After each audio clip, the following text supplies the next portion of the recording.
Hello everybody, my name's Kanai Maniga, and welcome back to the unboxing, where we are back on that Aerialbot grind with another one of the Deluxe Aerialbots. That's right, we're taking a look at the red bot that forms the arm. Transformers, Age of the Primes, Deluxe class, Aerialbot, Fireflight. That's a lot of prefixes. This is Fireflight in his box. As you can tell, it's pretty standard for what we've gotten used to with Age of the Primes, and with just, I guess, Transformers Generations in general, even though I don't think they're marked Generations anymore, which is interesting. Anyhow, you have this standard rectangular box with a window right at the front, which allows you a nice look in at the figure itself. He's sort of like on like a cross or something, I don't know. Fireflight died for our sins. Here we have the usual information that they keep at the side. It's 4 of 5 of the Superion set. Takes 17 steps to transform, apparently. Transformers more than meets the eye. This video is for adult audiences, so ignore what that says. Obviously, we get the window into the figure, and on this side, we get some wonderful artwork of the robot mode and the vehicle mode poking right in there. It looks really cool. Transformers, Age of the Primes, Aerialbot, Fireflight, Hasbro there. At the top, it just says Aerialbot, Fireflight, as well as the Takara logo. At the bottom, it has the usual legalese that you would expect. On this side, you get a sort of continuation of the Primes mural that you can combine with other Deluxe class packages. In this instance, it has a little bit of Alpha Trion, but there's also Solus Prime, Micronus Prime, and Alchemist Prime. Tell all one, Transformers, Age of the Primes Deluxe class. On this side, you get that wonderful art of Superion that we saw in the previous Aerialbots. It's number 4 of 5 of the set. It's Transformers, Age of the Primes, Aerialbot, Fireflight. And on the back, you get your usual renders of the figure in vehicle and robot mode, as well as the number of steps it takes. Your usual legalese. It's an authentic Transformers product. Aerialbot, Fireflight, product number 4 of 5 for the Superion set. Alright, that's the box. You know what you're getting into. So let's figure out what's inside. Down. And pull that up on the pull tab. Get my fingers in here and pull out the figure itself. And here is everything the set comes with in general on its little sprue thingy. But you also get the usual Transformers paperwork. You get legalese, as well as the transformation instructions, which are always nice and convenient to have. But yeah, we get this. You get a little paper baggie for your accessories. So let's take that off real quick. And then you also have the figure strapped in via some plastic tabs and shit. Oh, there we are. It already tore open. So let's take a look at everything he comes with. He comes with just a simple pair of blasters, as is kind of to be expected. They are the same, so we're just going to look at one. It's this sort of dual barrel pistol thingy, very sci-fi EU. It's a little hollow on the underside, but not too much, and you get your usual 5mm peg there.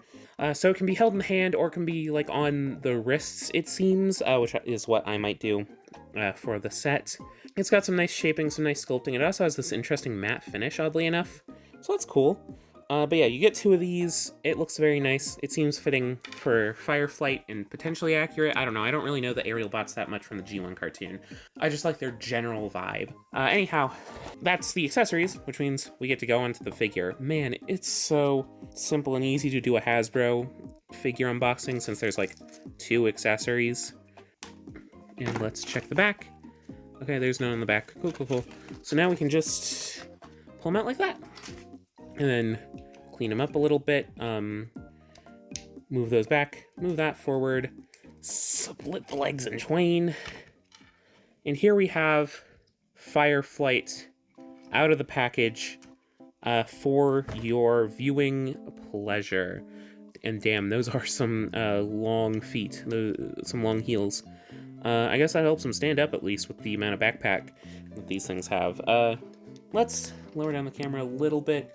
So you can get a good proper look. He is a fairly standard Aerialbot. He, from what I can tell, is the same mold as the other armbot. I'm bad at these guys' names. Just in a different color palette, which isn't necessarily a bad thing. I think that's generally how they looked in the G1 cartoon, so I'll live. Yeah, he's doing that sort of wings on the legs, nose cone on the backpack sort of aesthetic that I think has kind of become to be expected for this guy. And it does work fairly well from what I can tell. Obviously, he has a lot of kibble on the back of his legs and the back of his backpack, but I think that's accurate, so it's fair enough. So let's take a closer look, though, at some of these details, because that's what we do here. So the head is fairly standard for an Aerialbot. You got this sort of like sandwiching white area around the head, a little bit of like what appears to be a hat, and then his gray face, which is painted fairly nicely. I do like how he looks and all that, and obviously he has the nose cone kind of poking out his back to help interestify his silhouette. It's fairly nice. His legs feel a little loose, but I'll live. He, of course, has some fairly standard arms. We'll get to the arms now, where the upper part is all in basic white, but it is sculpted fairly well. The lower bicep is a little bit plain, though the mushroom peg does help a little bit, but I really like some of the line sculpting on this upper shoulder. It looks very nice, and there are screws in the back if you want to tighten it, if yours is loose or whatever. The lower arms have this somewhat chalky white paint, which is fine. It doesn't feel the cleanest applied, though that feels more prescient to the chest. A little bit of the red plastic it's on is poking through a little bit more than I would like, and you also have some silver hands, which are kind of sculpted around this arm bit, which doesn't look the greatest, but it's fine. The torso in general looks nice, but mine's got a lot of weird paint splotching on it. You can kind of see it. It's nothing that's like the end of the world, especially since I'm mainly probably going to leave this in limb mode on the shelf for the sake of like space and shit. But it's a little disappointing that the paint isn't cleaner. But I do like the little blue sort of chevron on like the torso. It looks very nice, and the general detailing and aesthetic is very nice. I like the white on the red. And I think it's very smartly done and smartly designed. Lower bit has like more of those little splotches of blue, which really help to liven up the design. But yeah, it looks fairly nice, just a little bit underbaked. You know, moving to the back, I really like the way that this is painted. We can look into it more on the vehicle mode. But the gray stripe and the silver canopy and the little blue or black nose, sorry, I've got Chopper on the brain. It looks very nice, and I think it's fairly well done. You can see even more of that here. Legs have a similar aesthetic to the previous Aerialbots, these sort of weird hips. Some rectangular thighs, which look fairly nice. I like the detailing on it. Into the very bulky lower legs, which are kind of absurdly bulky. Like, look how big these feet are. He doesn't need to have feet this big. I mean, I guess it's for the transformation, but it works fairly well. I do like the black toes on the feet, and I think, is that white paint? No, that's just white plastic. Okay. It does look notably nicer. One thing to note, kind of like Vortex, he has some pretty big gaps here at the side, which isn't the best aesthetically. They make his legs look really weird, but I'll live. I think it looks fine, and since they are robots, it's not the worst thing in the world. But yeah, he does look surprisingly nice, all things considered. He is a fairly standard deluxe class, though, from what I can tell, which also transfers over to his articulation, which we can get into now. The head is on a ball joint. No real... It's very tight as a ball joint. Very tight side to side, a little bit of tilt. Not a lot of up, not a decent amount of down, actually. That's surprising. But yeah, that's that. Shoulders are trigger happy style, so unfortunately they go up here and then rotate forward, which doesn't look the most natural, but it works fine enough. But yeah, you get the full rotation, only really blocked by the backpack kibble, though getting around the backpack kibble is easy enough, and you get more than enough articulation either way. You get a bicep swivel on a standard mushroom peg, a double jointed elbow, surprisingly, probably for transformation, which allows it to go up all the way, and then no wrist swivel. None of them have, which I think is really disappointing. They've been really skimping out on wrist articulation during Age of the Primes, which annoys me a little bit. But all is well, or whatever. Anyways, waist swivel, which is always appreciated, allows him for a full rotation from what I can tell, which is nice. Also, there's some red paint here on white, which is interesting. Or is that paint slop? Red paint slop on the white? I could probably scrape that off then. Yeah, that's red on the white. Never mind. That can be scraped off. Okay. That's a little bit less egregious. It's very strange, though. Because, yeah, that's red paint, and this is red plastic. That's weird. Yeah, I'll have to scrape that off. Anyhow, I apologize. The weird black shorts also are universal joints, so they are similar to the last guy, I think, that I reviewed personally or whatever. Kicks forward all the way, kicks backward all the way. There is no kibble to really get in the way. The leg does hit there, but it's fine enough. kicks outward more than all the way. You can do a perfectly fine split. You got your thigh swivel, which is to be expected. Single jointed knee gets a full 90, but nothing more because the leg clashes into the leg, as is to be expected. And the feet, you get a little bit of tilt down thanks to the transformation, but otherwise you just get ankle tilt, which tilts the whole ankle, so that's good, but it works perfectly fine. So yeah, he's got standard robot articulation, and you can take the blasters and either port them into the hand, or what I'm probably going to be doing, porting them into the sides of the arms, just for the sake of variety among my Aerialbots. Robot mode seems fairly fine. A little bit loose in some places. I don't really like how loose these hips are. They're making standing him up a little bit of a chore, but and some somewhat funky design decisions. But he's fairly good, and I'm excited to see what he transforms in his myriad of modes. But yeah, I think I like him so far, but I do need to transform him. So join me as I do that, and then I'll see you again afterwards.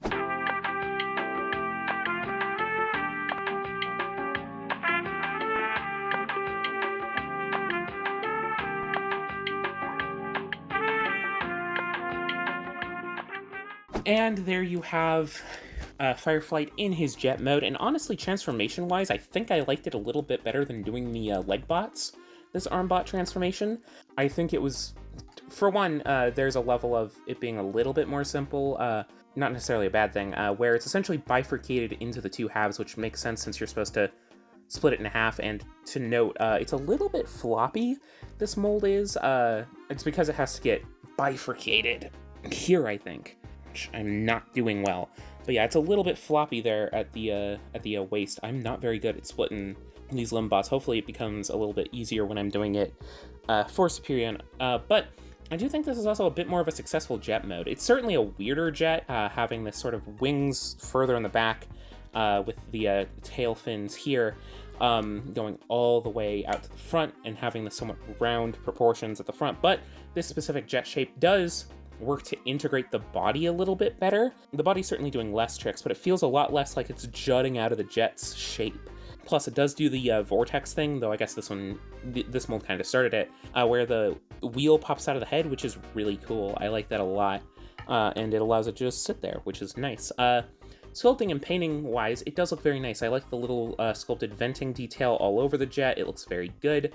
The wings are in this interesting white, which does kind of split oddly just from the body of the ship. The Autobot symbol is painted nicely, and the yellow is fine. The blue's a lot better, though, on the wings. I like this gray strip a lot. It really does wonders for the body, and it's painted very cleanly. And I already mentioned how much I like the silver canopy with the gray lining around it and the black nose, but I do have to give special notice to the painting on the tail fin. Very nice, very clean, even cleaner than here on the body. I just love how this looks with the silver, the yellow, and the blue, and like even the red. It just looks so nice, and I really think it was done well. The tail fin is oddly in a different shade of plastic. I think it's because it's a different type of plastic, a little bit softer than the harder stuff here. And it does kind of look a little bit awkward, especially since it's a different finish as well. But yeah, overall, I really like Fireflight's vehicle mode, and I do think it brings up my estimation of him for me. I think it's very nice, very well done alternate mode, and makes this robot, honestly, a little bit better than the last one I took a look at. I do think it's good.